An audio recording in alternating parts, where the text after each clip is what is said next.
In the vast, sandy expanse of Arrakis, a young Paul Atreides grapples with visions of a future yet to come.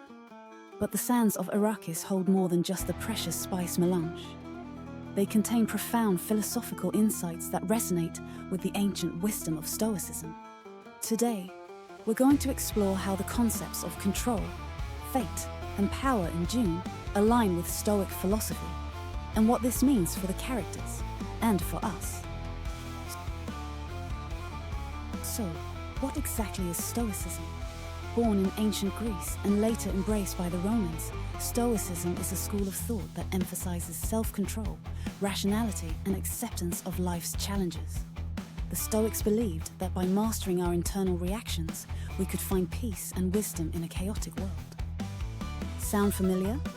It should, because these very ideas echo throughout the pages of Dune. Let's begin with the concept of control, a cornerstone of both Stoic philosophy and Frank Herbert's masterpiece. The Stoics taught that we should focus our energy on what we can control and accept what we cannot. In Dune, we see this principle embodied in the Bene Gesserit sisterhood's litany against fear. I must not fear. Fear is the mind killer. Fear is the little death that brings total obliteration. This mantra, repeated by Paul Atreides in moments of crisis, is a powerful reminder to maintain control over one's mind and emotions, even in the face of overwhelming odds. The Bene Gesserit's training in controlling their minds and bodies is reminiscent of the Stoic practice of self-discipline and mastery over one's emotions. The harsh desert planet of Arrakis also serves as the perfect backdrop for another lesson in Stoic control. The Fremen, native inhabitants of this unforgiving world, have mastered the art of surviving in an environment that seems determined to destroy them. Their discipline in conserving water, their efficient stillsuits, and their ability to ride the monstrous sandworms all demonstrate a Stoic mastery over their surroundings and themselves. Now, let's talk about fate. The Stoics believed in a deterministic universe where everything happens according to a divine plan. They advocated for amor fati, love of fate, accepting and embracing whatever life throws at you while still taking personal responsibility and action. This raises fascinating questions about the nature of free will and moral responsibility. If Leto the Kun knows the suffering his golden path will cause, is he culpable?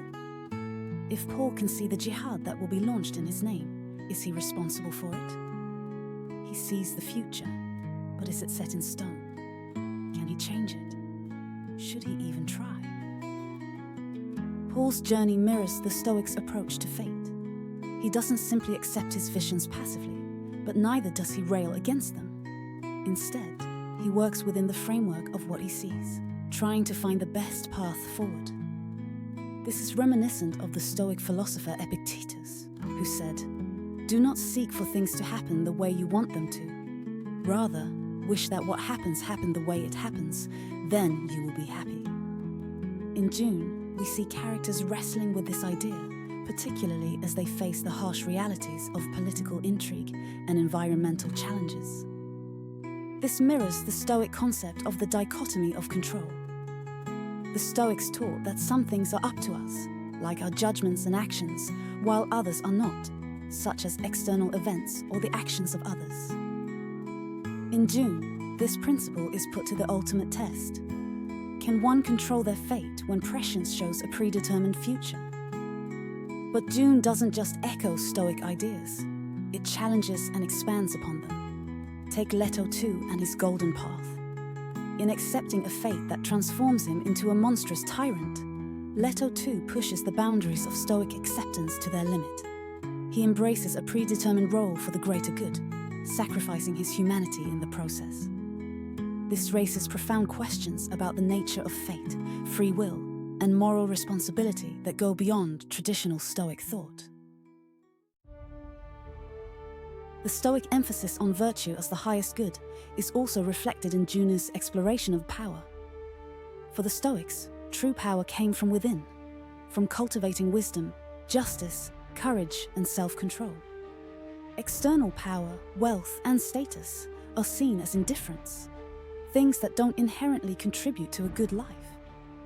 In Dune, we see this philosophy contrasted with the more traditional forms of power: military might, political influence, and control of resources. Paul Atreides' journey is not just about gaining power, but about learning to use it wisely. His Stoic-like training, instilled by his mother Jessica and the Bene Gesserit teachings, prepares him to face the enormous responsibilities that come with his growing influence.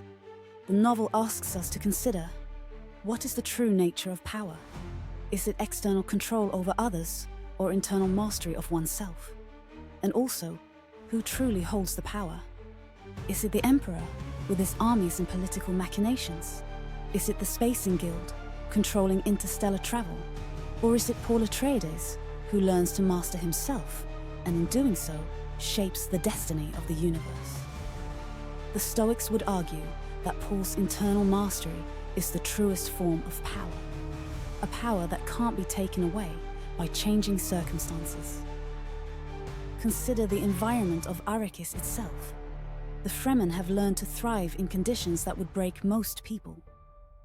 They find contentment and purpose in the harsh desert, while the supposedly civilized houses of the Landsraad are consumed by greed and political scheming.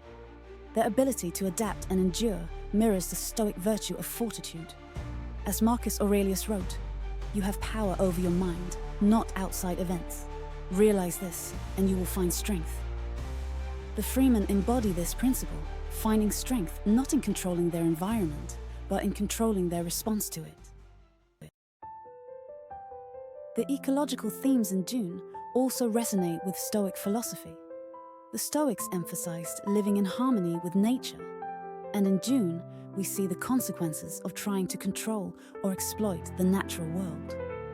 The Fremen's respect for and adaptation to their harsh environment contrasts sharply with the exploitative approach of the Harkonnens and the Imperium. This is perhaps most evident in the Fremen's reverence for the giant sandworms, creatures that embody the raw power of nature on Arrakis.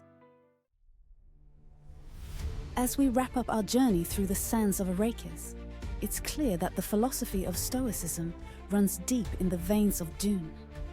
From the personal struggles of Paul Atreides to the grand machinations of galactic politics, we see echoes of Stoic thought everywhere.